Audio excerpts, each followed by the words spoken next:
வாழ்த்துகிறேன்.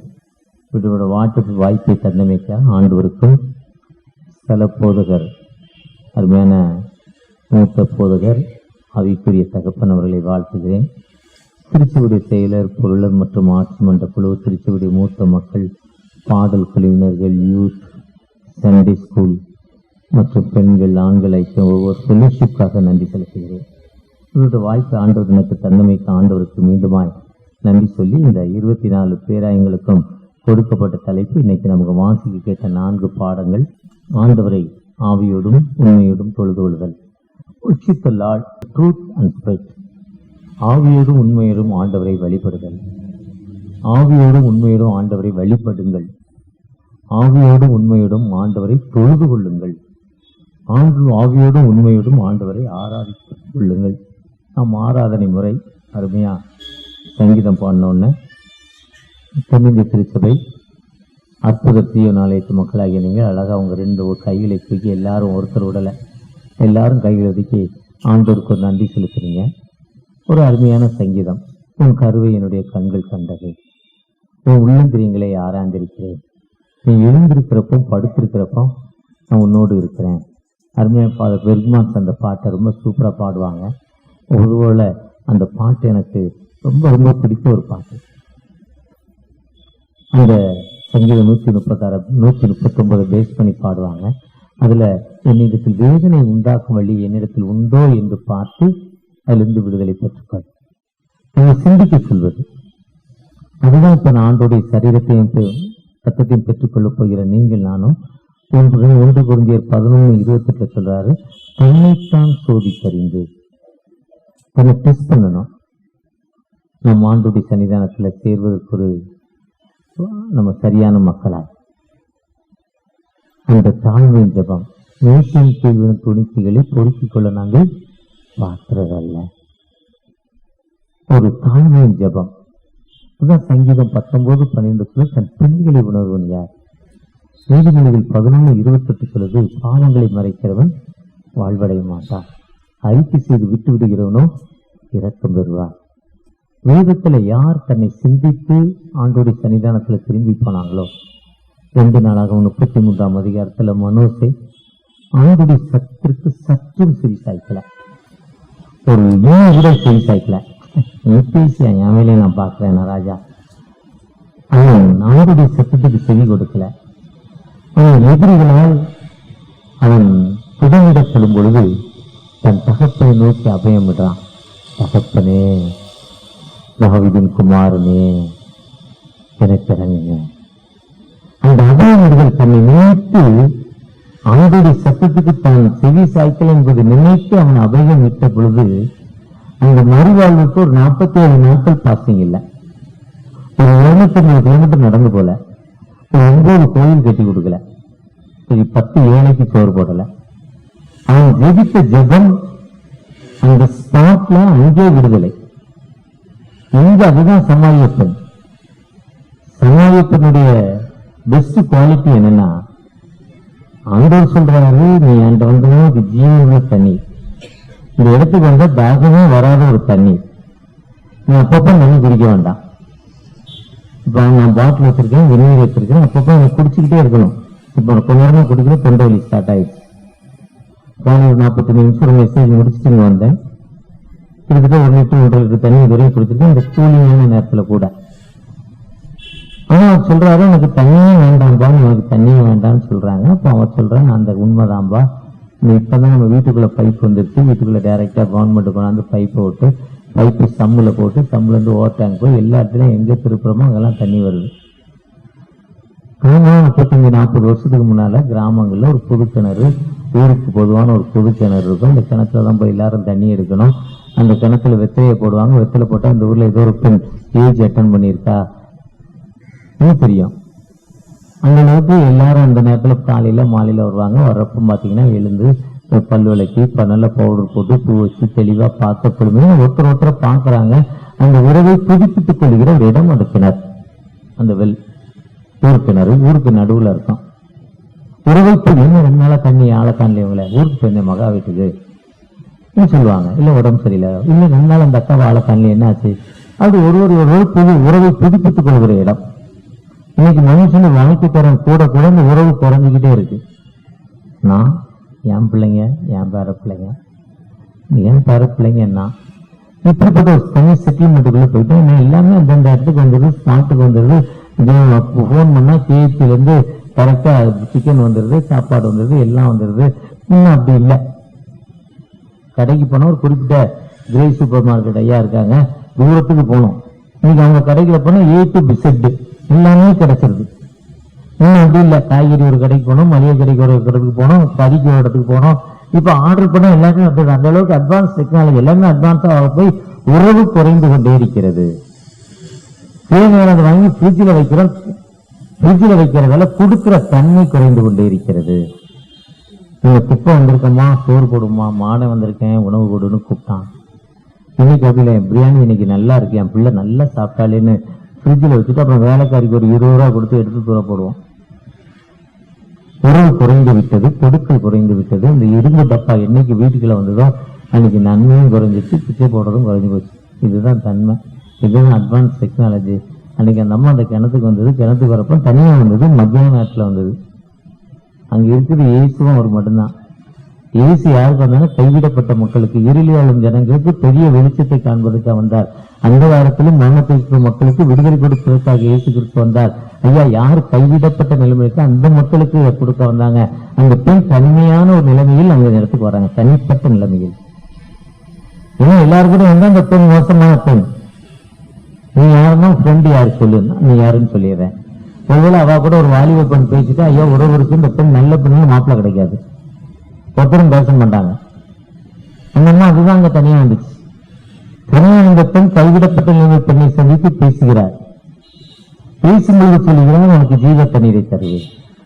ஏன்னா அது வந்தது நோக்கமே கொடுமையான சீரியல் மதிலை மோதியடிக்கிற வெள்ளத்தை பொருட்கள் ஏழைகளுக்கு பலன், திக்கற்ற மக்களுக்கு வாழ்வு கொடுப்பதற்காக இயேசு கிறிஸ்து உலகத்திற்கு வந்தார். ஏசாயா 25:4 சொல்றார், சமாதானம் உள்ள குறைவான அந்த மகளுக்கு சமாதான காத்திரா இந்த இடத்தில் உலகத்திற்கு வந்தார்.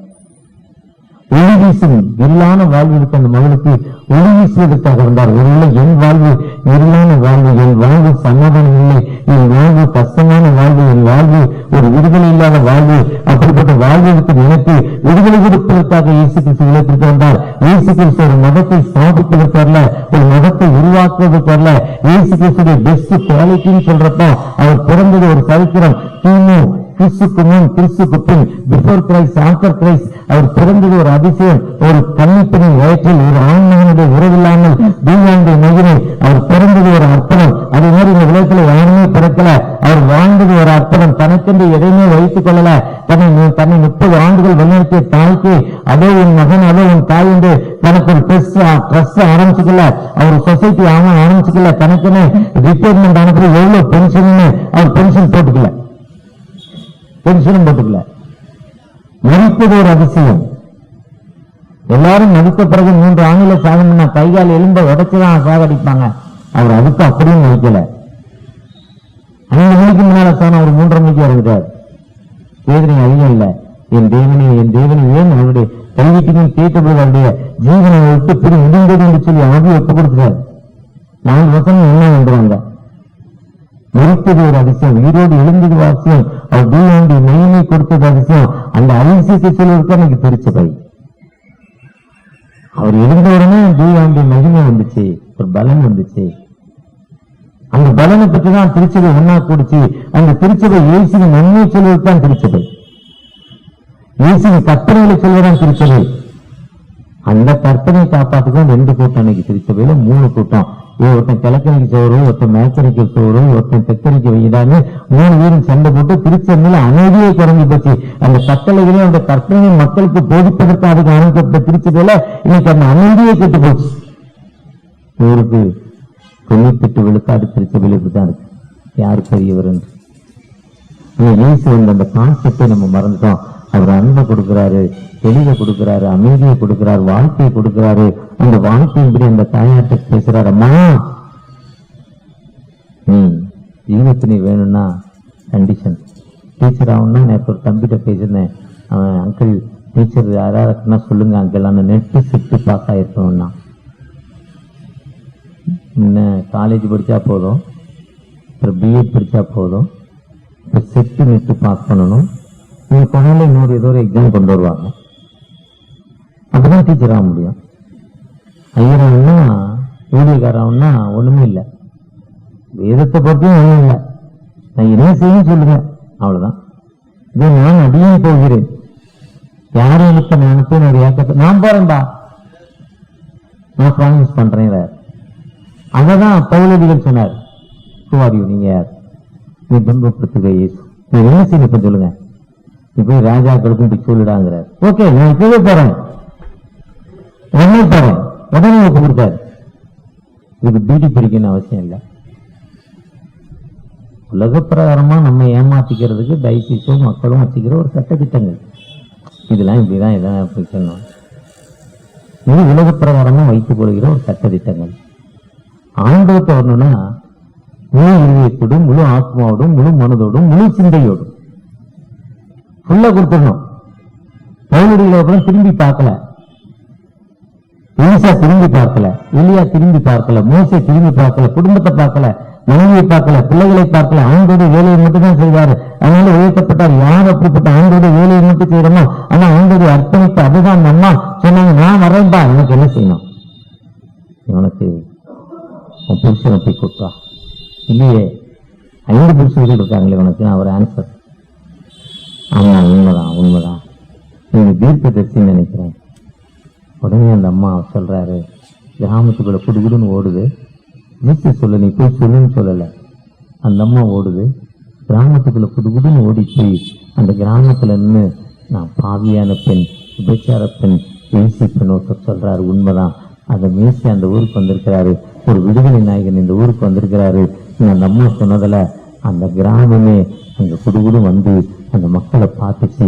என்னைக்கு நம்ம பாவ மன்னிப்பு நிச்சயத்தை அறிக்கையிடுறோமோ, என்னைக்கு விடுதலை கொடுக்கிறோமோ, அதுதாங்க உண்மை, அதுதான் அற்புதங்க, அதுதான் அற்புதங்க. நம்ம என்னைக்கு ஆவியோடு உண்மையோடு ஆண்டவரை தெரிந்து கொள்றோமோ அன்னைக்கு விடுதலை கொடுக்க ஆண்டவர். அந்த தேவைகளின் தன்மை நமக்கு இருக்கார். உண்மையா ஆண்டவரை நோக்கி பார்க்கிறோமா, அதுவும் யோவான் 8:34 சொல்றாரு, சத்தியத்தின் விடுதல் சத்தியம் உங்களை விடுதலையாக்கும். திருவிடத்தில் சொல்றப்ப ரொம்ப நல்லா சொல்லி, உண்மையும் விடுதலை, உண்மை உங்களை விடுதலை கிடைக்கும். வாழ்க்கையிலே என்னைக்கு நான் உண்மையா ஆண்டவரை பார்க்கிறோமோ, ஆண்டோடைய சமுதாயத்துல ஜெபிக்கிறப்போ, எனக்கு இருக்கிற பிரச்சனை என்ன, எனக்கு இருக்கிற வியாதி என்ன, எனக்கு ஏன் கடன் பிரச்சனை, வாழ்க்கையில எனக்கு ஏன் தோல்வி, எனக்கு ஏன் முன்னேற்றமான வாழ்க்கை இல்லைன்னு நம்ம ஜெபிக்கிறப்போ, யாரை ஏமாத்திருக்கோம், யாரை கொள்ளடிச்சிருக்கோம், யாரை துன்பப்படுத்திருக்கிறோம், யாரை பொய் சொல்லியிருக்கிறோம், அப்படிப்பட்ட வாக்குத்தத்தங்கள் ஆண்டவர் நமக்கு நாம் செய்த தவறுகளை நம்ம சுட்டி காட்டுவார், விரியத்து நோய்களை நமக்கு சுட்டி காட்டுவார். அப்பொழுது நமக்கு விடுதலை கொடுக்கும் ஒரு ஜீவன் ஆண்டவர். பைபிளை படித்த காந்தியடிகள் இவ்வாறு சொல்றாரு. அவரு பாரஸ்லா பட்டம் படிப்பதற்காக சவுத் ஆப்பிரிக்கா போனார். அவர் பிராமண இனத்தை சேர்ந்தவர். அவர் போறப்ப அவங்க அம்மா சொன்னாங்க, மேல்நாட்டுக்கு போறேன், இங்கிலாந்து போறேன், கோழி விற்பாங்க, ஆடு விற்பாங்க, மாடு விற்பாங்க, அதெல்லாம் சாப்பிடக்கூடாதான்னு சொல்லி விட்டாங்க. சரி மேமின்ட்டு போயிட்டார். அங்க போனப்புறம் நண்பர்கள் கிடைச்சாங்க. நண்பர்களோட தெருவிலே கோழி விற்பாங்க, பிராய்லர். அப்படியே தண்ணியில முக்கி வெந்நீர்ல முக்கி அப்படியே மசாலா போடாம கொடுப்பாங்க. சாப்பிட ரொம்ப சுவையா இருக்குமா. அப்படி பல நாள் சாப்பிட்டார். ஒரு நாள் இரவு தீராத வயர்வலி. எதுக்கு வயர்வலிக்கு இன்னைக்கு என்ன நினைச்சார்? அவர் நினைக்கிறப்ப வயத்துக்குள்ள வந்து கொக்கரக்கும் ஒரு சவுண்ட் வந்துச்சு. கோழி கூப்பிட்டுச்சான். ஏண்டா கோழி கூப்பிட்டுச்சுன்னு அம்மா சொன்னாங்க, சாப்பிடாத. நம்ம சாப்பிட்டோம், ஆனால் நமக்கு என்ன ஆச்சு? வயர்வலிக்கு. எதுதான் உபாமா 10:13 கர்த்தருக்கு பயந்து என்ன சொல்றாரு? கடவுளுக்கு பயப்படணும், அவன் வழிகள் எல்லாம் நடக்கணும், அவருக்கு அன்பு கூறணும். இதயத்தோடும் ஆத்மாவோடும் ஆண்டவற்றை அன்பு செலுத்துறியா? இதுக்கு ஏன் வேதனை நம்ம நினைச்சு பார்த்துக்கிறோமா? என் வாழ்க்கையெல்லாம் முன்னேற்றி என் பெண்ணுக்கு நான் கல்யாணம் பண்ணாங்க, 200 சவம் போட்டேங்க, கார் வாங்கி கொடுத்தேன், கேஷ் வாங்கி கொடுத்தேன். ஆனா 2 பேரும் இன்னைக்கு நல்லா இல்ல. வாழ்க்கையில மகன் கொஞ்சம் கூடி பழக்கம் இருந்துச்சு. அந்த பெண்ணுக்கு இன்னொரு பெண்ணோட தொடர்பு இருந்துச்சு. வாழ்க்கையில் அமைதி இல்லை. இவ்வளவு சீர சிறப்புமா கல்யாணம் பண்ணேன், 5000 பேருக்கு 6000 பேருக்கு மட்டன் பிரியாணி போட்டேன். இன்னைக்கு என் வாழ்க்கையே அமைதி குலைஞ்சி அந்த ஒரு பையன் நிமித்தம் எனக்கு எவ்வளவு வேதனை, எவ்வளவு துன்பம் என்று எத்தனையோ பெற்றோர்கள் கண்ணீரோடு இருக்காங்க. என் மகள் நிமித்தம் எனக்கு அமைதி இல்லை, கண்ணீரோடு வாழ்வில்லை, எனக்கு விடுதலை இல்லை என்று நாம் அப்படி நான் ஏக்கத்தோடு உட்கார்ந்து இருக்கிறோம். ஐயா, நம்ம நினைவுகள் எல்லாம் இதோடு நான் பேசி ஒருத்தர் வந்தாரு, சிறப்பு செய்தியாளர்னு சொன்னாங்க. என்ன ஒரு சிறப்பால கருத்தாக இருக்கிறாரு, பெரிய கனமான அழகாக இல்லை, இவர் என்ன சிறப்பு செய்தியாளர் நீங்க நினைச்சிட்டு இருக்கீங்க. அதே மாதிரிதான் சிறப்பு செய்தி. ஐயா, என்னது இன்னைக்கு சிறப்பு செய்தி? என் வாழ்க்கையில் உள்ள கஷ்டம், உள்ள வேதனை, இந்த துன்பம், இந்த துன்பத்தின் மத்தியில வாழ்ந்து கொண்டிருக்கிற எனக்கு ஒரு விடுதலை இல்லையே, அமைதியான வாழ்விலேயே இயக்கத்தோடு உட்கார்ந்திருக்கிற உங்களுக்கு ஆண்டவர் ஒரு விடுதலை தரும் ஆண்டவர். இன்னைக்கு தன்னை சிந்தித்து வாழ்க்கையில் ஒப்புக் கொடுக்கிறீங்களோ அன்னைக்கு ஆண்டவர் விடுதலை கொடுக்க உயிரிழந்த ஆண்டவர். ஒரு நேற்று காலையில வாட்ஸ்அப்ல ஒரு செய்தி கேட்டேன், ரொம்ப சூப்பர் செய்தி. ஒரு கணவன், ஒரு பெண், ஒரு ஆண் கல்லூரி படிப்பிலிருந்து மேல் படிப்பு வரை ஒன்னா படிக்கிறாங்க. ஒருவர் விரும்புவாங்க, திருமணம் செய்து கொள்றாங்க. திருமணம் முடிந்து சில நாட்களில் உயர்த்த தாழ்வு. இந்த பையன் சொல்றான், எங்க அம்மா எனக்கு 500 சவரன் நகை பார்த்து ஒரு பொண்ணை கண்டுபிடிச்சாங்க. அவங்க அப்பா எனக்கு பிளாட் தரனாரு. வீடு கார், பென்ஸ் கார், 1.5 கோடி ரூபாய் கார் கரையினாரு. எவ்வளோ வசதி. நீ போய் லவ் பண்ணனே, கல்யாணம் பண்ணேன்னு அவன் சொன்னான். ஒரு இன்டெலிஜென்ட், ஒரு ஐஏஎஸ் ஐபிஎஸ் ரேங்க்கு. எங்கள் அப்பா பார்த்தாரு, இந்த இருக்கிற உன்னைய போய் நான் கல்யாணம் பண்ண பார்க்குறான், நான் இப்படிதான் இருக்கேன். 2 பேருக்கும் ஒரு பிரச்சனை, சும்மா சின்ன பிரச்சனை, சின்ன ஈகோ. சண்டைக்கு காரணம் சின்ன நிகழ்வு தான். சண்டை பெருசாக்கிட்டே இருந்தது. 2 பேரும் வேலைக்கு போயிட்டு வந்து வீட்டுக்குள்ளே வந்து அது அமைதி இல்லை, போராட்டம். ஒருத்தர் ஒரு நாள் டிவி உடையும், ஒரு நாள் ஃப்ரிட்ஜ் உடையும், ஒரு நாள் மிக்சி உடையும், ஒரு நாள் பாத்திரம் உடையும், ஒரு நாள் டேப் உடையும். சண்டை போய்கிட்டே இருந்தது. திருச்சி வைக்கிற 2 அசோக் மாதிரி ஒரு ஐயா வந்தாங்க. அதுக்கப்புறம் அந்த பொண்ணு சொல்லிச்சு, ஐயா விருப்பப்பட்டோம், 10 வருஷமா லவ் பண்ணோம், கல்யாணம் பண்ணோம், ஏற்றுக்கால் இல்லாமல் இருக்கணும், ஜாதிய பிரிவினை இருக்கக்கூடாது, ஜாதி அடிப்படை இல்லாம கல்யாணம் பண்ணோம். ஆந்திரன் உணவுக்கு சும்மா பைபிள் சொல்லுக்கு சொந்தக்காரண்ட போய் பொண்ணு பாடுறான்னு. நாங்க அப்படி இல்லை, நாங்க புரட்சியிலாம் திருமணம் பண்ணோம், எங்க வாழ்க்கையே புரட்சி ஆகிப்போச்சு ஐயா, அமைதி இல்லை, தூக்கலன்னு சொன்னாங்க. அவர் இயேசு கிறிஸ்துந்தன யோவான் 8ஆம் அதிகாரத்துல இயேசு தலையை கீழே போட்டு விரலால எழுதுவார்ல தரையில, அதே மாதிரி அவர் கீழே போட்டுக்கிட்டே இருந்தார், கேட்டுக்கிட்டே இருந்தார். அசோக் ஐயா பட்டுன்னு பேச மாட்டார். ஆனால் பேசுகிற வார்த்தை பவர்ஃபுல்லான வார்த்தையா இருக்கும். ஒரு வார்த்தை தான், அது ரொம்ப தெளிவான பவர்ஃபுல்லா வார்த்தையா இருக்கும். அவரு பேசிக்கிட்டே, சரிமா உங்க 2 பேருக்கும் சண்டைக்கு ஒரு வைத்தியம் வச்சிருக்கேன், அதை நான் உனக்கு தரேன், நீ போய் செய்யுமான்னு சொன்னாராம். ஒரு சிலர் கேட்டிருப்பீங்க, வாட்ஸ்அப் செய்தி தான் இது, ஒன்றும் பெரிய நெட்லலாம் டவுன்லோட் பண்ணலை, நான் ஒன்றும் பெரிய இன்டெலிஜென்ட் இல்லை, வாட்ஸ்அப்ல கேட்கறது அப்படின்னு சொல்லுவேன். வீட்டுக்குள்ள போனார், இருமல் மாத்திர மாதிரி ஒரு மருந்து கொடுத்தா. டாக்டர் ஜேசிங்கிட்ட போனா எல்லாத்துக்கும் அந்த மருந்து கொடுப்பாரு, இப்ப இல்லை. வயவலிக்கு போனாலும் அந்த மாத்திரை தான், கால்வலிக்கு போனாலும் அந்த மருந்து தான், தலைவலிக்கு போனாலும் அந்த மாத்திரை தான், தூக்கம்னு போனாலும் அந்த மாத்திரை தான், எரிச்சல்னு போனா வயிறு எரிச்சல் போனா அந்த மருந்து கொடுப்பாரு. எல்லாம் ஒவ்வொரு சோப்பு கலர் நீட்டா இருக்கும், பாட்டில் வச்சுப்பாங்க. இருக்க வரை 82 வயதோடு வேலை செய்தாரு. எத்தனை பேரை செத்து குணங்களை உயிரோடு அளித்திருக்கிறாரு. ஒரு நல்ல ஊழியர், சூப்பர் ஊழியர். எல்லியஸ்ல இருந்தார், இந்த ஊர். அது மாதிரி அது ஒரு மருந்தை கொண்டு வந்தாரு. இந்த குடிமா வீட்டுல வந்து கணவர் சண்டை ஆரம்பிச்சோன்னே, இந்த மருந்தை நான் தந்தேன்னு கணவர்கிட்ட சொல்லக்கூடாது, ரகசியமா வச்சுக்கணும். ரகசிய அறையில பூஜை அறை மாதிரி ரகசியம் தெரியாம வச்சுக்கணும். கணவர் சண்டை ஆரம்பிச்சோன்னே அந்த ரூம்குள்ள குடுக்குடுன்னு ஓடி இதுல 2 டிராப், அதாவது இருமல் வந்தா 2 இது குடிப்போம். ஏன்னா இருமல் மருந்து எப்பவுமே ரெடியா வச்சிருக்கேன், எனக்கு எப்பவுமே இருமல் வரும், அதில் ஊற்றிக்கணும். கணவர் சண்டை போடுற வரையும் அது ஒழுங்கக்கூடாது, வாயே வச்சுக்கணும், அதுதான் மருந்து. அந்த ஸ்பீக்கரோட கண்மனை போய்கிட்டே இருக்குன்னு சொல்லி கொடுத்தாராம். உடனே அந்த பொண்ணும் வந்தது, சாயங்காலம் சண்டை ஆரம்பிச்சது, வாயில ஊற்றிச்சு, கத்துனா. இதுதான் மனசுல இருக்க. திரும்ப பேசல, திரும்ப முடிஞ்சிச்சு, திரும்ப இதே மாதிரி 3 நாள் பண்ணிச்சு. ஒரு பாட்டில் முடிஞ்சது. அடுத்த நாள் ஒரு பாட்டில் போய் கேட்டுச்சு. அவர் அடுத்த நாள் ஒரு பாட்டில் கொடுத்து, கவனம் பரவாயில்லையாம்மா, மருந்து வேலை செய்ய சூப்பராக வேலை செய்தியான்னாங்களாம். காக்கா உட்கார பணம்பழம் விழுந்த மாதிரி இந்த சுகர் மாத்திரைக்கு சொல்லுவாங்க. என்னைய மாதிரி எனக்கு கிட்டத்தட்ட 35 வருஷமா டயபெட்டிக் பேஷண்ட். 29 வயதில் சுகர் வந்துருச்சுன்னு நினைக்கிறேன். அதுக்கு மருந்து அலோபதி தான், வேறு மருந்து இல்லை. ஒருத்தர் சொன்னார், வேப்பங்கொட்டை தோலை பிரிச்சிடணும், சின்ன சின்னதாக பிக்கணும், காலைல எழுந்தாலும் போட்டுடணும், அப்படி சாப்பிட்டு படுக்கிறப்போ மேலே 10 கொட்டை, காலையில் 10 கொட்டை, மேலே கீழே கசப்பு. அதனால சாப்பிட்டதுல என்ன ஆகுது, சுகர் வேலை செய்யாது. ஒருத்தர் மருந்து சொன்னாங்க. இன்னொருத்தர் சொன்னாங்க, அண்ணன் எல்லாம் 5 மருந்து 10 வேளை சாப்பிடணும், எதிரி 1 hour. அதில் ஒரு மருந்து வாயில போட்டாச்சு சாப்பிட்டாச்சுன்னா ஒரு 3 மணி நேரத்துக்கு எந்த டேஸ்ட்டுமே தெரியாது. சாப்பிட்டு சாப்பிட்டாலும் எனக்கு தெரியாது, அந்த அளவுக்கு கசப்பு. எதிரி 1 hour கரெக்டா டைம் சாப்பிடணும்னு மருந்து வேலை செய்யாது. இதுவே பெரிய தண்டனை, இதுதான் பெரிய தண்டனை. இப்படி ஒவ்வொருத்தரும் மருந்து. இதெல்லாம் காக்கா உட்கார பணமா பொத்தும், அது ஏற்கனவே பழுத்து தாங்கி கீழே இருக்கும், அது போய் விழுந்துடும். இது 100 பேர்ல ஒருத்தருக்கு தான் வேலை செய்யும். நிறைய பேர் இப்படி சாப்பிட்டு மண்டையும் போட்டுறதான் எனக்கு தெரிஞ்சு சரியாவ. இதே மாதிரி அந்த 2வது பாட்டிலும் வாங்கிச்சு, சாப்பிட்டுச்சு, சண்டை நின்றுச்சு. 3வது பாட்டில் வாங்க போச்சு. அவர் சொன்னாரு, உன் வீட்டுல அந்த மருந்து இருக்குன்னாரு. சொல்றீங்க, வீட்டு டேப்பத்தோட தண்ணி வராதான் அந்த மருந்துனாதான்.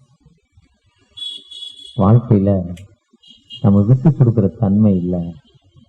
விட்டு கொடுக்கிற தன்மை வந்தாச்சுன்னா வாழ்க்கை நமக்கு ஒரு சிறப்பான வாழ்க்கையாகி மாறிவிடும். அதுதான் அன்பு.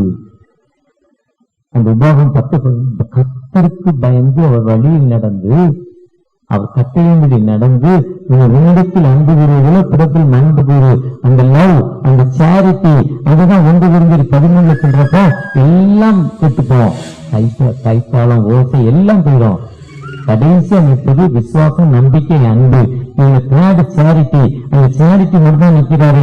அந்த அன்பை 1 Corinthians 13 சொல்லுமுன்னா 1 Corinthians 12 சொல்றாரு, உன் பிரெயின் எவ்வளவு வேலை செய்யுது, உன் கண் எவ்வளவு வேலை செய்யுது, உன் ஏர்ஸ் எவ்வளவு வேலை செய்யுது, நோஸ் எவ்வளவு வேலை செய்யுது, உன் நோஸ் எவ்வளவு வேலை செய்யுது. கையில் இல்லாம பாடி இல்லாம என்ன செய்ய முடியும்? ஆனா எல்லாம் சேர்ந்தாதான் வேலை.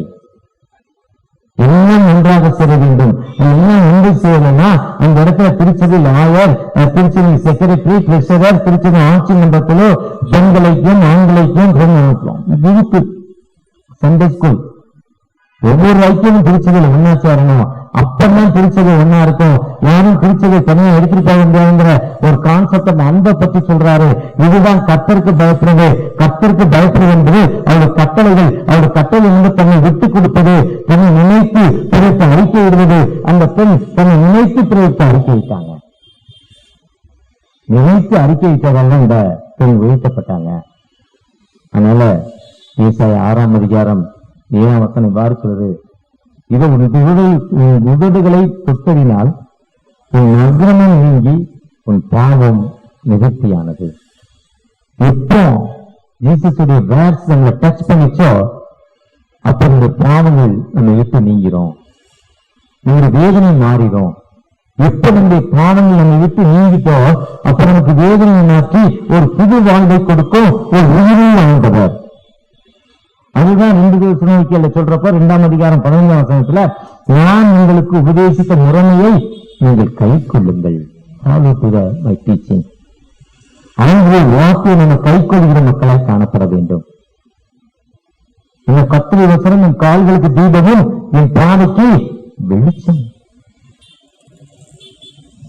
கர்த்தருடைய கட்டளை நாம் கை கொள்றப்போ 1000 தலைமுறைக்கு இரக்கம் காட்டுகிற ஆண்டவன் சொல்ற. ஆண்டவருடைய இந்த வார்த்தையானது இது 6000 ஆண்டுகளுக்கு முன்னால் எழுதப்பட்ட வார்த்தை, சொல்லப்பட்ட வார்த்தை. 1500 ஆண்டுகளுக்காக முன்னால ஒன்றாக சேர்க்கப்பட்ட வார்த்தை. சொல்லப்பட்ட கருத்துக்கள் ஒன்றுதான்.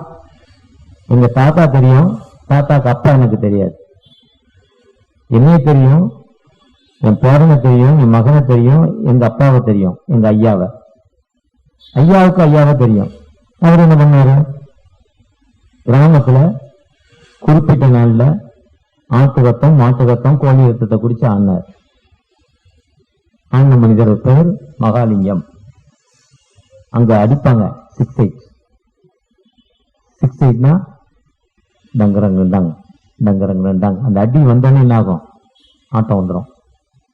நேற்று முந்தானாலும் ஏதோ சர்ச்சைக்கு போயிருந்தேன். அடிக்கிறப்போ எனக்கு ஆட்டம் வருது. கனாலே இப்பதான் வருது. ஸ்பீட்டு பார்த்தேன். அது ஸ்பீட்டு, அது வேற ஸ்பீட்டு. ஏன்னா அநேக ஆவிகள் உண்டு. கத்துடைய ஆவி எங்கேயோ அங்க விடுதலை. அந்த அடி அடிச்சுன்னு ஒரு போய் ஒரே நேரத்தில் ஒரு நாளைக்கு எப்படியும் 10 ஆண்டு ரத்தம் குடிப்பாராம். 100-150 கோழி ரத்தத்தை குடிப்பாராம். மாடு 1-2 நம்ம மாடு வெட்ட மாட்டாங்க, ஏன்னா அது தீட்டுருவாங்க. அவங்க குடும்பத்தில் எல்லாருமே கிறிஸ்துவலாம் ஆகிட்டாங்க. அவர் ஒருத்தர் மட்டும் அந்த நிலைமையில இருந்தார். அவரு ரொம்ப வெக்கப்பட்டு போனார். வெக்கப்பட்டு நான் போகக்கூடாதுன்னு நினைச்சார். ஒரு வருஷம் கதவு மூடி வச்சாங்க. கதவை உடைச்சிட்டு வெளியே வந்துட்டார். என்ன பண்ணாலும் வந்துடுவார். கைகால கெட்டி போட்டாங்க. கைகால அறுத்துட்டு வெளியே வந்துட்டார். ஒரு நாள் பெரிய கட்டலாம், 20 பேர் சேர்ந்தாலும் அந்த கட்டில் கெட்டி போட்டாங்களாம். அந்த ஆட்டத்தோட அவருக்கு ஆட்டம் நின்று போச்சான். அதுக்கப்புறம் தான் மகாலிங்கம் மாசிலாமணியா மாறினார். ஞானஸ்தானம் வாங்கினார். கர்த்தருடைய ஆவி எங்கேயோ அங்க விடுதலை உண்டு. கர்த்தருடைய ஆவி நமக்கு வரணும்னா ஆண்டுடைய வார்த்தைகளுக்கு நாம் கீழ்ப்படுகிற மக்களாய் காணப்பட வேண்டும். கர்த்தருக்கு பயந்த ஒரு வார்த்தை என்ன சொல்லுது? நீ உன்னை சிந்தனை பண்ணப்பா, நீ உன்னை சிந்தனை பண்ண. ஏன் எனக்கு பிரச்சனை? எனக்கேன் வேதனை? எனக்கேன் துன்பம்? ஏன் எனக்கு சுகர் வியாதி? நான் கேட்பது எனக்கேன் சுகர் வியாதி? ஒரு பாஸ்ட் என்னோட ஒரு நண்பர் இருக்கிறார். என்ன ஐயா அம்மா உயர்ந்தா இருப்பார், சூப்பையா உயர்ந்தா இருப்பார். நெருங்கி எனக்கு ஒரு பைபிள் டிக்ஷனரி, ஒரு பெண்டிகாஸ் பாஸ்டர். ஆக்சுவலா ஜெர்மனிக்கு சாப்பிடு, நான் ஒன்றும் பண்ணாது. ஜெர்மனிக்கு சாப்பிடுனாங்க ரசகுல்லாக, ஜெர்மனிக்கு சாப்பிடலாம் பாரு கேசரியா. அவன் சொன்ன மாதிரி ஜெர்மனி சாப்பிட்டா கொண்டாத்துல ஊக்கம் வந்துடும், உடம்பெல்லாம் அலர்ஜி வந்துடும், ஜுரம் வந்துடும். ஜெர்மனி தானே சாப்பிட்டா சரியாகலையே. அப்ப ஆண்டவர் பேசினாரு, ஆப்பா அது அவர் கிண்டல் பண்றாரா உண்மையை சொல்றாரா? ஏன்னா நீ ஜெபத்தை கேட்கிற தகப்புன்னு கேட்கிறப்ப அவர் சொல்றாரு, உனக்கு சுகர்வியை நான் தான் டெர்மிட் பண்ணிட்டேன். நீ ஒரு சாப்பாட்டுறாம உட்கார்ந்து 2 கிலோ ஸ்வீட் சாப்பிடுவேன், 3 பிளேட் பிரியாணி சாப்பிடுவேன். கொலஸ்ட்ரால் கூடி கொழுப்பு அடைச்சி செத்து போவார் சீக்கிரம். அதனால உனக்கு இந்த வியாதியை கொடுத்தா என்ன ஆகாது? கொழுப்பு சத்து உனக்கு கூடாது, கூடாம நீ பாதுகாத்துக் கொள்வ. நீ நீண்ட நாள் உயிரோடு இருக்கு. நீ 64 நான் ஆண்டுடைய சித்தத்தின்படி 35 வயதுல மறைச்சிருக்கணும். மரண படுக்கைக்கு போய் வெளியே வந்திருக்கிறேன். கடைசி சாமியின் பயங்கரத்திற்கு போய் வெளியே வந்திருக்கிறேன். இது ஆண்டுடைய சித்தம். எதுக்கு எதுக்கு? இதுதான் உனக்கு பிரச்சனை. ஒருவேளை பொருள் புரியுனா திரும்பியுடைய எண்ணிக்கையும் பெருகும். நேற்று எங்களோட வேலை செஞ்சவங்களுக்கு கூட ஃபர்ஸ்ட் கிளாஸ் ஒயிட் பிரிஞ்சி, என்னோட ஒரு 25 பேர் வேலை செஞ்சுட்டு இருந்தாங்க. நல்ல சிக்கன் கிரேவி சூப்பரா வச்சு கொடுத்தாங்க. அதனால என்ன பண்ண முடியாது, சிக்கன் கிரேவி சாப்பிட முடியாது. அவங்க பார்த்து நான் என்ன பண்ணிக்கணும், ரசனை பண்ணிக்கணும். இதான் ஆண்டுடைய சித்தம். பொருள் பெருகினா ஆண்டுடைய திரும்பியுடைய எண்ணிக்கையும் பெருகும். உங்களுக்கு வசதி இருக்கு சாப்பிட முடியும்னு நினைக்காதீங்க. உங்களை வச்சு போய் 10 பேர் சாப்பிட்றாங்க, அதுல நீங்க உங்கள் மனம் குறிப்படையட்டும். அதுதான் அவருடைய சித்தம், அதுதான் அன்பு, அதுதான் லவ், அதுதான் அஃபெக்ஷன், அதுதான் சேரிட்டி. பிறர் மேல இருக்கிற சத்துவம். ஒருவேளை நம்ம அப்படி செய்யறப்போ ஆண்டவன் வாழ்நாங்க எனக்கு கூட்டி கொடுக்கும் ஆண்டவர், சமூகத்தில் என்னை உயர்த்தும் ஆண்டவர், சமூகத்தில் எல்லா நிலையிலும் நம்மை உயர்த்தும் ஆண்டவர். எல்லா நிலையிலும் படிப்பறிவே இல்லாத எங்களுக்கு இவ்வளவு பெரிய வாய்ப்பா? இந்த லவ்ல காலேஜ் சுற்றி அவங்க ப்ரொஃபஸரா இருப்பீங்க, டீச்சரா இருப்பீங்க. நாங்களாம் வெறும் கைநாட்டு தான், தான். எங்களுக்கும் ஏற்பட்ட போன வாழ்வா. எப்ப நம்ம கர்த்தருக்கு பயந்து, அதாவது அழகா காலையில நேற்று ஒரு வாட்ஸ்அப்ல ஒரு மெசேஜ் கேட்டேன். ரேஸ் கார் ஓட்டுற ஒரு வீரர் பில் புக்கர் 1954-55 கோல்டு மெடல் வாங்குறார் கார் ஓட்டி. கார் பந்தயத்துல இறங்கணும்ன பத்திரிகையாளர்கள் போய் நீங்க எப்படி ஃபர்ஸ்ட் பிரைஸ் வாங்குறீங்க, 2 வருஷம் விடாம வாங்கினீங்களா எப்படி கேட்கிறப்போ அவர் சொன்னாராம், ஒன்றும் பெரிய கஷ்டம் ஒன்றும் இல்லைங்க, ஃபுல்லா எக்ஸலேட்டர் அமுக்கணும், லெஃப்ட்லேயே போகணும். ஜெர்மனியில் போனால் லெஃப்ட் ஹேண்ட் சைடு தான். இப்போ நம்ம ரைட் ஹேண்ட் சைடில் பாஸ் பண்ணுற மாதிரி அவங்க லெஃப்ட் ஹேண்ட் சைடில் பாஸ் பண்ணுவாங்க. ரைட் ஹேண்ட் சைடில் மெதுவாக போகிற கார், நம்மளுக்கு வேகமாக போகிற கார். அந்த மாதிரி நீங்கள் ரைட் ஹேண்ட் சைட்லேயே பாஸ் பண்ணணும், வேகமாக போகணும், வேகத்தை குறைக்கக்கூடாது. ஜெர்மனியில் போனீங்கன்னா 250 கிலோமீட்டர் காரோட ஸ்பீடு. அங்கே தான் BMW இருக்கு, பென்ஸ் கார் இருக்கு.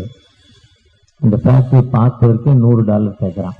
ஃபேக்டரி மியூசியத்தை பார்க்க, ஃபேக்டரி பார்க்கும்போது மியூசியத்தை $50 $100 கேட்குறான். ஆரம்பத்தில் கார் எப்படி இருந்தது, முதல்ல கடைசிரி எப்படி இருந்ததுன்னு சொல்றாங்க. அதில் சொல்றப்போ அவர் எப்படி வாழ்க்கையில் அந்த கார் நிறைய சத்தம் இருந்துச்சான். பென்ஸ் கார் பயங்கர சவுண்ட் தான், சைலன்சர் இல்லாம. மக்கள் எல்லாம் திட்டினாங்களாம். ஆனால் கவர்மெண்ட் 10 கிலோமீட்டருக்கு மேலே ஸ்பீடு போகக்கூடாதுட்டாங்க. 10 கிலோமீட்டருக்கு மேலே குதிரையே 25 கிலோமீட்டர் ஸ்பீடு போகுது. காரை எவனுமே வாங்கல, கார் விற்கல, தோல்வி. அந்த ஒரு நாள் அந்த ஊர் மேயர் அந்த கார்ல கூட்டிட்டு போறாங்க. பென்ஸுடைய ஓனர் கூட்டு போறப்போ, நீ 10 கிலோமீட்டருக்கு மேலே ஸ்பீட் கண்ட்ரோல் போகக்கூடாது. இந்த கார் சொன்னார, வேகமா போப்பானாரா, நீங்க தானே சட்டம் போட்டிருக்கீங்க ஐயா 10 கிலோமீட்டருக்கு மேலே போகக்கூடாதுன்னு. இல்லை இப்போ நான் பார்த்துக்கிறேன்னு 60 கிலோமீட்டர் ஓட சொன்னாராம். ஜெர்மனிக்கு இந்த கவர்னரை ஏற்றினாராம். அதில் அது வாழ்க்கை தர முன்னேறிச்சான். அந்த மியூசியத்தில் ஒரு இது சொல்றாங்க. அதுவே இந்த கார், நம்ம ஆக்சிலேட்டர் ஸ்பீட், இதே மாதிரி நம்ம கடவுளுடைய கட்டளைகள். உபாகம் 28:1 வாசிங்கன்னா, நேற்று நான் உனக்கு விதிக்கிற கட்டளை நீ கருத்தாய் கை கொள்வாயா, உன்னை மேன்மைப்படுத்துவீங்க. அதுதான் மார்க் 12:29-30 சொல்ற, இஸ்ரவேலுக்கு இந்த கர்த்தர்.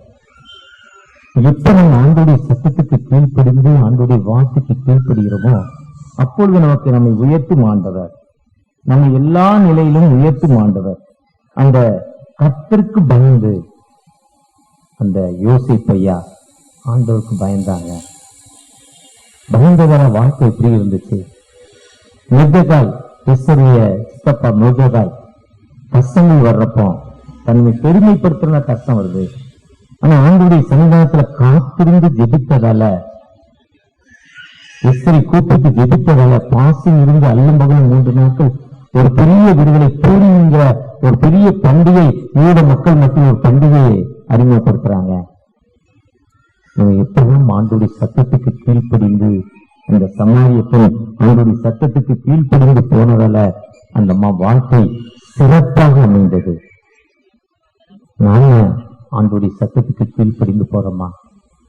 ஆண்டோடைய வார்த்தைக்கு நம்ம கீழ்ப்படிந்து போறோமா? ஆண்டோடைய வார்த்தைக்கு நம்ம எப்ப கீழ்ப்படிந்து போறோமோ எல்லா நிலையிலும் உயர்த்தும் ஆண்டவர்.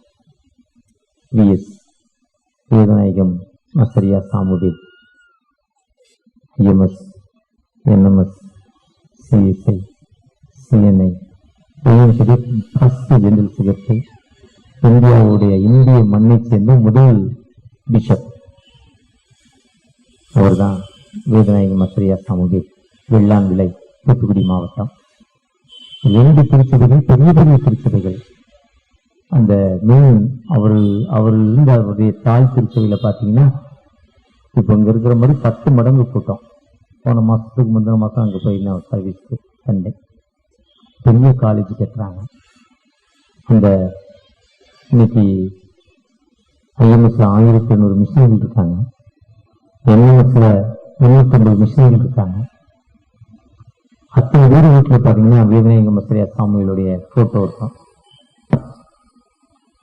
CSI இன்னைக்கு பெரிய மெயின்லைன் திருச்சபை, CNI மெயின்லைன் திருச்சபை. இது போன்றவர் தான். ஒருமைப்பாடு, ஒன்றாக இணைவோம். அம்பேத்கர் கேள்வி கேட்டாங்க, எந்த கிறிஸ்தவத்துக்கு வருதுன்னு அம்பேத்கர் கேள்வி கேட்டதால நாங்கெல்லாம் ஒண்ணுதான் CSI, church of south India, church of north India உருவாக்கினார். அவர் காரணம் என்னன்னா, இங்கிலாந்து, ஸ்ரீலங்கா போனாரு. ஜெனரல் செக்ரட்டரியா ஒரு பீச் ஓரமா நடந்து வந்தார். ஒரு வாலிய மகன் அந்த கடற்கரையோரமா முழங்கால நிக்கிறான். தூரமா பார்க்கிறார். பக்கத்துல போய் நின்று பார்த்து எதுக்கு நிற்கிறான்னு பார்க்குறப்ப இந்தியா மேப் வரைஞ்சி இந்தியா மேப்பைக்காக இந்தியாவுடைய ஒவ்வொரு மாநிலங்கள் சந்திக்கப்படுவதை ஜெபித்து கொண்டிருக்கான். அவர் உள்ளம் பேசுது, இந்திய தேசத்துக்காக, இந்திய மக்களுக்காக. இன்னொரு அந்நிய நாட்டுக்காரன் ஜெபிக்கிறான், இந்திய மக்களுக்காக நான் ஏன் ஜெபிக்க கூடாதுன்னு அவர் அர்ப்பணிப்போடு ஒரு சபதம் நேற்று இந்தியாவுக்குள்ள வந்தாராம். ஒரு திருச்சபையில கேட்டகிஸ்ட் அன்னைக்கு ஐயர்களுக்கு 3 மாசம் இல்லை 6 மாசம் ஒரு சர்ச்சுக்கு ஒரு ஐயர் வர, அவ்வளோ சர்ச்சஸ் கம்யூனியன் சர்வீஸ் நடத்தி ஒவ்வொரு சர்ச்சுக்காக வந்து கிடைச்சாரு. 3 மாசம் முடிஞ்சுன்னு 6 மாசம் ஆயிருமா. அதனால திருச்சபையில திருமணம், பிறந்த நாள், மரண நாள் எல்லாத்தையும் நடத்துவது கேட்டகிஸ்ட் தான். கேட்டகிஸ்ட் தான் பெரிய ஆள் திருச்சபையில். அன்னைக்கு நான் சொல்வது 150 125 ஆண்டுகளுக்கு முன்னால் அந்த கேட்டகிஸ்டாக அவர் பணி செய்கிறார் V.S. சத்ரியா சாமுவேல். அவர் சொல்றாரு, இதே மாதிரி இந்திய மக்களுக்கு நம்ம காஸ்பல் சொல்லணும் வாங்கன்னு. முடியாது, யாருமே வரல. அவர் தன்னுடைய கேட்டகிஸ்ட் அண்டு ஜெனரல் சீட் எல்லாத்தையும் தூக்கி போட்டு ஆந்திராவுக்குள்ள டோர்னக்கல் பகுதிக்கு போறார். முதல் சந்திப்பு ஒரு முகமதிய பெண், இஸ்லாமிய பெண் தான் ஃபர்ஸ்ட் சந்திப்பு, ஃபர்ஸ்ட் ஞானஸ்தானம். தன் வாழ்வையை அர்ப்பணிக்கிறார். அந்த வாழ்வை அர்ப்பணிக்கிறதால மனைவியோ பிள்ளைகளையோ பார்க்கல. எல்லாத்தையும் விட்டுட்டு எலியாக்கு போன எலிசா வந்துட்டார். அந்த சாங்கியை மட்டும் வாங்குறார். அதே மாதிரி எல்லாத்தையும் விட்டுட்டு வந்துட்டார். குடும்பத்தை பார்க்கல. ஆண்டுடைய உன்னத பணியை செய்கிறார். உன்னத பணினா ஒரு முறை இந்த V.S. சத்ரியா என்ன விதை EMSல இருந்து போட்டிருக்கோம் ஒரு பயோகிராபி. அதுல பார்த்தா 3 மணி நேரம் ஓடும் அந்த பயோகிராபி. அவர் ஒரு மனைவியும் ஆந்திராவில் ஒரு பகுதியில் நடந்து போய்கிட்டு இருக்காங்க. ஒரு அம்மா கடன் வாங்குது. கடன் வாங்கின அம்மா திருப்பி கொடுக்க முடியல. கடன் கொடுத்தவர் ரொம்ப மோசமா திட்டுறார். அது ஏழை அழுகுது, ரொம்ப மோசமா திட்டுறான். அப்போ இவர் ஐயா திட்டாதீங்க, அந்த அம்மாட்ட இல்லையா, இருந்தா திரும்பி சொல்றார். அவன் சொல்ல, நீ வெளியில ஊருக்காரன், நீ யாருறா, அவன் இருந்தா கொடுறான், நான் ஏன்னு திட்டுறான், ரொம்ப அசிங்கமா திட்டுறான். இருந்தாலும் மனைவியோட கழுத்தை பார்க்குறாரு. சின்ன தாலி செயின், திருநெல்வேலிக்காரங்க போடுற தாலி செயின் தெரியும், 8 கயிறு சுற்றி போட்டிருக்கு மடிச்சு மடிச்சு. அது பார்க்கணும், நம்ம அப்படியே அந்த தாலி செயின் அவுத்து கொடுத்துச்சு. அந்த கடனுக்காக நான் வாழ்வை அர்ப்பணித்ததால இன்னைக்கு கன்னியாகுமரியில் 22 ஏக்கர்ல ஒரு ஸ்கூல் அவங்க பேசி வச்சிருக்காங்க. 82 வயது. கொடைக்கானல்ல 92 வயது ஒரு அம்மா 150 ஏக்கர்ல ஒரு ஸ்கூல் வச்சிருக்காங்க கொடைக்கானல்ல. அவங்க பேசி இன்னைக்கு NMS ப்ரோக்ராமுக்கு அப்படி கொள்ளுப்பறேன் 85 வயசு வந்திருந்தார். கொள்ளுப்பறேன் 85 வயசு. மதுரையில 92 வயசுல ஒரு MD டாக்டர். அன்னைக்கு MD கிடையாது, நம்ம ஊர்ல ஃபாரின்ல போய் படிச்சு வந்திருக்காரு. அவர் குடும்பத்துக்காக ஒண்ணுமே பண்ணல. ஆனா அந்த பிள்ளைகள் எல்லாம் எங்கிருக்கு பாருங்க, இன்னைக்கு எல்லாம் ஐசி பெரிய வெல் செட்டில்டு சந்ததியை 1000 தலைமுறைக்கு. காரணம் தன்னை மறைத்து அந்த யோவான் சமாரிய பெண்ணை போல ஆண்டவர் வந்திருக்காங்க, மேசியா வந்திருக்கிறாங்க. அந்த மேசியாவுக்கு நம்ம என்னங்க செய்யணும்? அவங்களெல்லாம் சொல்லியிருக்கிறாங்க, தன் சாட்சி சொன்னாங்க. இந்த சாட்சி சொன்னதில் அந்த வாழ்க்கை முன்னேறிச்சுங்க. நீங்களானும் நம்ம சாட்சி, நம்ம பயோகிராபிய எந்த திருச்சபையில இந்த குழுமையான செந்திலேசி போட்டிருக்கோம், குழு குழு குழுன்னு உட்கார்ந்துருக்கிறோம். வெளியே வெயிலே தெரியல, இவ்வளவு அருமையா உட்கார்ந்துருக்கிறோம், அழகா பாடுறோம். இப்படிப்பட்ட வாழ்வை தந்த ஆண்டவருக்கு நம்முடைய அர்ப்பணிப்பண்ணங்க. இன்னைக்கு வலது வைக்கும் இடது வைக்கும் தெரியாத எவ்வளவு மக்கள் ஆராதிக்க இடம் இல்லைங்க. இது ஆண்டவரை பொழுது கொள்ள இடம் இல்லை. நம்முடைய மிஷன் ஃபீல்ட்ல சென்னை பேராயத்து சார்பாக தடாங்கிற ஒரு ஊர் இருக்கு. நார்த் இந்தியன்ஸ் கிட்டத்தட்ட அந்த கடால தொழில்காரங்க 100 பேர் இருந்தா, நார்த் இந்தியன்ஸ் 200 பேர் இருக்கா. அதுல நம்ம ஏற்கிற 50 சென்ட் இடம் இருக்கு.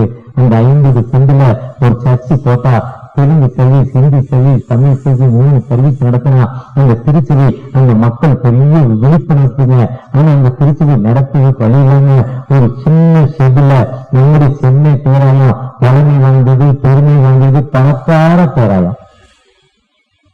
24 பேராயங்கள எனக்கு தெரிஞ்சு நிறைய துட்டு இருக்குது சென்னையில மட்டும்தான். கோடிக்கணக்கான ரூபாய். ஐயா வீட்டில் வர இருந்திருக்காங்க. எந்த பேரத்திலும் அந்த கொரோனா காலத்துல இது நிறைய பேரத்துல சம்பளம் கொடுக்கல. சென்னை பேரையும் முழுசா சம்பளம் கொடுத்துச்சு. இதே மாதிரி அந்த ஏரியால மோஸ்ட் பின்தங்கின மக்கள் இருக்காங்க. அவங்க வாழ்வாதார வீடு என்னன்னா, நம்ம ஒரு கேஎஃப்சியில போய் சாப்பிட்டா 3000 ரூபாய் ஒரு பில், இல்ல 4000 ரூபாய், 4 பேரோட உட்காந்துதான் இல்ல. அவங்க வீடே 3000 ரூபாய் தான். வீட்டோட விலையே இப்படி ஷெட்டு வாசலே கிடையாது. இன்னைக்கு நம்ம மிஷனரிகள் பழைய முன்னாள் பிஷப் அசரி ஐயா சேவசகாயம் ஐயா அங்க போனாங்க, கொஞ்சம் டெவலப் ஆச்சு. அதுக்கப்புறம் மிஷனரிகள் வேலை செய்ய ஆரம்பிச்சாங்க. நாங்களெல்லாம் போனோம். இன்னைக்கு அந்த பிள்ளைகள் எல்லாம் ஸ்கூலுக்கு போகுது. இதே மாதிரி எவ்வளவு மக்கள் வலது வைக்கும் இடது வைக்கும் தெரியாத எவ்வளவு மக்கள் இன்னைக்கு ஒரு எண்ணங்க சார்பா இன்னைக்கு திருவண்ணாமலையிலிருந்து 1 hour, திருவண்ணாமலை தாண்டி 1 hour கிட்டத்தட்ட 100 பிள்ளைகளை சந்திக்க போறோம். வாழ்வாதாரத்துல பின்தங்கின பிள்ளைகளா, உணவுக்கு கூட வழி இல்லாத பிள்ளைகளா, அப்படிப்பட்ட பிள்ளைகள் வாழ்ந்து கொண்டிருக்காங்க. அந்த பிள்ளைகளுக்கு இன்னைக்கு இந்த குழுமையான ஏசியில் இருக்கிற நீங்கள் நானும் ஒரு வசதியான வாழ்நிலை கொடுத்துட்ட நல்ல ஒரு வசதி சேர்ந்த லைஃப் இருக்கிற நீங்கள் நானும் எப்படிப்பட்ட ஒரு அத்தனை பேரு உண்மையோடு ஆவியோடு அன்பரை தேவைங்கிற மக்களாய் காணப்படுகிறோமா? அந்த உண்மையை நாவி நம்மகிட்ட இருக்கா? பெத்தேல் மிஷன் சேலம், அங்கிருந்து ரிட்டையர்ட் ஆன ஒருத்தர் கடந்த மாசத்துல பெங்களூர்ல சந்திச்சேன். 62 வயது, என்னுடைய வயது 64 வயது வரைக்கும். அவருடைய மகன் வீட்டுக்கு வந்திருந்தாரு. அவருடைய மருமகள் வந்து என் ஒய்ஃபுடைய அக்கா பொண்ணு. பெங்களூர் NMS ஒரு மீட்டிங்காக போயிருந்தேன். பேசப்போ அந்த பொண்ணை பார்க்க போனேன். அவர் இருந்தார், போகிறோம். ரொம்ப சந்தோஷம். பெத்தேல் மிஷன்ல இருந்து ரிட்டையர்ட் ஆனவர். நல்லா இருக்கீங்களா, எவ்வளவு சம்பளம், எவ்வளவு ரிட்டையர்ட், உங்களுக்கு பென்ஷன் வருதுன்னு கேட்டேன். 1010 ரூபா பென்ஷன். ஒரு 3 மாசத்துக்கு முன்னாடி 1010 ரூபா பென்ஷன். என்ன 1010 ரூபாயா? 1010 பேக்கெட்லயே ஒரு நாளைக்கு 4000 ரூபாய் 5000 ரூபாய் செலவு பண்றேன். நான் நினைச்சுக்கிட்டேன், சொல்லல. பேக்கெட்ல வச்சா 4000 ரூபாய் 5000 ரூபாய் பேக்கெட் மணி ஆயிடுது. நாளைக்கு சர்வீஸ்ன்னு போயிட்டு முடிச்சுட்டு போனா பிறகு ஒரு 10,000 ரூபாய் 5,000 ரூபாய் செலவு. 1010 ரூபாய் இப்படியா பென்ஷன்ல சாப்பிடுறேன்னு கேட்டேன் அவர்கிட்ட. இதெல்லாம் சொல்லாம கேட்டேன். அவர் சொன்னாரு, பெத்தேல் ஊழியத்துக்கு வர்றப்போ நான் கல்லூரி குறிச்சில ப்ரெஸ் வச்சிருந்தேன், பெயிண்டிங் ப்ரெஸ். அதை மூடிட்டு நான் வந்தேன். மூடிட்டு வர்றப்போ எவ்வளோ பென்ஷன் தருவீங்கன்னு நான் கேட்கல. அதனால பென்ஷன் முக்கியம் இல்லைன்ற. சம்பளம் எவ்வளோ தருவீங்கன்னு வரல. கடவுளை வந்து ஊழியத்துக்கு வந்து நான் வழி நடத்துறாரு. நான் மூடிட்டு வரப்போ பாம்பேல இருக்க என் சகோதரர் பெரிய ப்ரெஸ் பாம்பேல வச்சு தரையினார். ஆனா ஆண்டோடைய வேலைக்கு எல்லாத்தையும் விட்டுட்டு வந்தேன். இன்னைக்கு 1010 ரூபா பென்ஷன்ங்கிறது இல்லைங்க. நல்ல உணவை ஆண்டவர் தருகிறார், நல்ல மனைவியை தந்திருக்கிறார், நல்ல பிள்ளைகளை தந்திருக்கிறார், நல்ல தூக்கத்தை தந்திருக்கிறார் ஒரு சாட்சி சொன்னார். ஒருவேளை நாம் எப்படிப்பட்ட அர்ப்பணிப்போடு ஆண்டோடைய ஊழியத்துக்காக நம்மை அர்ப்பணிக்கிறோம். யாரை அனுப்புவேன், யார் நிமித்தமாய் போவான்? உன் கருவினுடைய கண்கள் கண்டது.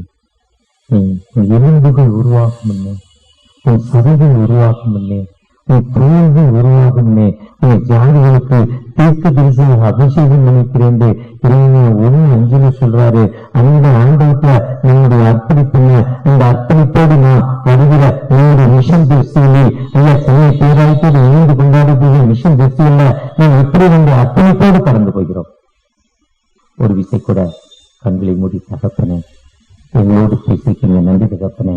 ஒரு விசைக்கூட உங்களை ஆசீர்வதிங்க தகப்பனே. பார்த்தோமா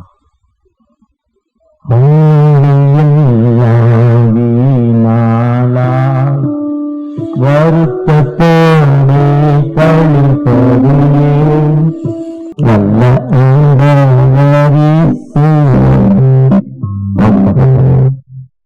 ஒரு விசைக்கூட மனமரங்கப்பா. உண்மையோடும் ஆவியோடும் தொழுது கொள்வதப்பா. உண்மையோடும் ஆவியோடும் உண்மை ஆராதிப்பது தகப்பன, உண்மை சேவிப்பது தகப்பன. அந்த உண்மையின் ஆவி எங்கிட்ட இருக்கா? அந்த உண்மையின்படி நாங்கள் செயல்படணும். குடும்பத்துல ஒரு அமைதியான உண்மை இல்லப்பா.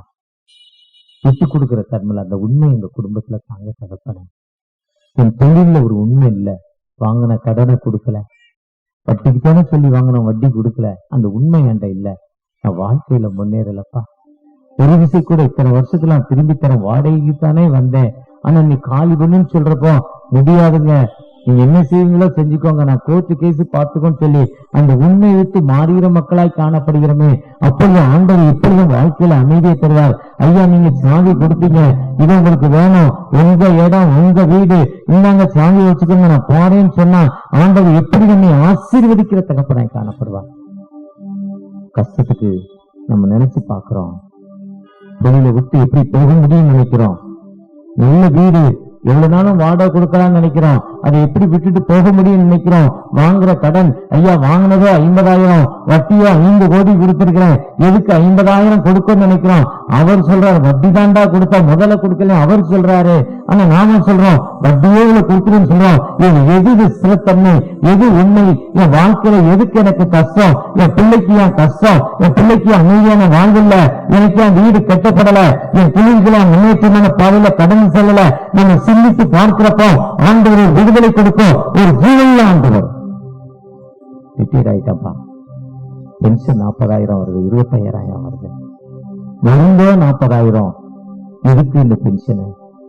ஒருத்தரை கொண்டு தானே நான் வேலைக்கு போனேன், ஆனாலும் இவ்வளவு கஷ்டமே, நீங்க ஒப்பு கொடுத்து ஜெயிச்சு பாருங்க, ஆண்டவர் விடுதலை கொடுக்கும் ஒரு உயிரில் ஆண்டவர். அந்த வேலையோ அந்த ஏழைக்கு கிடைக்க வேண்டிய வேலை, ஆனா நம்ம ஓர்வு பண்ணி நம்ம போனதால இன்னைக்கு ஆண்டவர் நமக்கு எவ்வளவு கஷ்டம், எவ்வளவு வேதனை, எவ்வளவு துன்பம் வந்திருக்கிறாரு.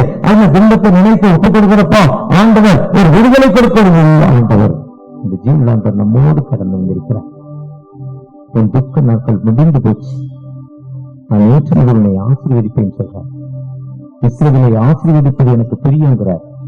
அப்படிப்பட்ட ஒரு ஜீவனாண்டை நம்மோடு கடந்து வந்திருக்கிறோம். தகப்பனே என்ன பிளஸ் பண்ணுங்க, என் கடன் பிரச்சனையை மாத்திட்டாங்க, அமைதியான சூழ்நிலை குடும்பத்துல தாங்க, என் மகளுக்கும் மருமகனுக்கும், எனக்கு என் சம்பந்தமாருக்கும், எனக்கு என் சகோதரருக்கு இருக்கிற நட்பு, ஐயா பிரிவினை நேரங்கள் மாற்றப்படணும் இயக்கத்தோடு ஜெபிக்கிற அந்த அன்பு குடும்பங்களுக்காக, ஐயா அந்த பிரிவினை இருப்பதால் தான் எனக்கு கேன்சர் வியாதி, அந்த பிரிவினை இருப்பதால் தான் எனக்கு ஆஸ்மா ட்ரபிள், அந்த பிரிவினை இருப்பதால் எனக்கு வீசிங் ட்ரபிள், நான் திட்டினேன், இன்னைக்கு ஆஸ்மா ட்ரபிளால என்னால பேச முடியாத, மூச்சு விட முடியாத நிலைமையில் இருக்கிறேன்ப்பா சொல்லி ஜெபிக்கிற அந்த மகளுக்காக ஜெபிக்கிறேன்ப்பா. நம்புறேங்கப்பா அந்த ஆஸ்மா பிரச்சனை இருந்து முற்றிலும் ஒரு விடுதலை வர அந்த ஆராதனையில அவங்க சாட்சி சொல்லணும்பா. நம்புறேங்க, பிளஸ் பண்ணுங்க, பிளஸ் பண்ணுங்க. ஆண்டவரை ஆசீர்வதிச்சிருக்கிறாரு. ஆண்டவர் கொடுப்பேன்னு நான் ஜெபம் பண்ணி ஆரம்பிச்சேன், ஆனா காணிக்க கொடுக்க பயப்படுறேன். எதுக்கு கொடுக்கணும், திருச்சபை கோர்ட்டு கேஸ் செலவு பண்ண ஏன் கொடுக்கணும்? எண்ணத்தோடு இருக்கிற அன்பு சகோதரனுக்காக நீ மற்றவங்க பார்க்காத, ஆண்டவருக்கு நியமித்ததை அவருடைய இல்லத்துல போடு. ஆண்டவர் மற்றவர்களை பார்த்துக்கொள்ள எச்சரித்துக் கொண்டிருக்கீங்க, அந்த மகனுக்காக ஜெபிக்கிறேன்ப்பா. ஆசீர்வதிங்க. உங்களுடைய பிரச்சனை ஒருவோடு இருக்கட்டும், உங்களுடைய கிருபையின் கரம் ஒருவோடு இருக்கட்டும். அறுவடை மிகுதியாலோ இல்லை அன்பரின்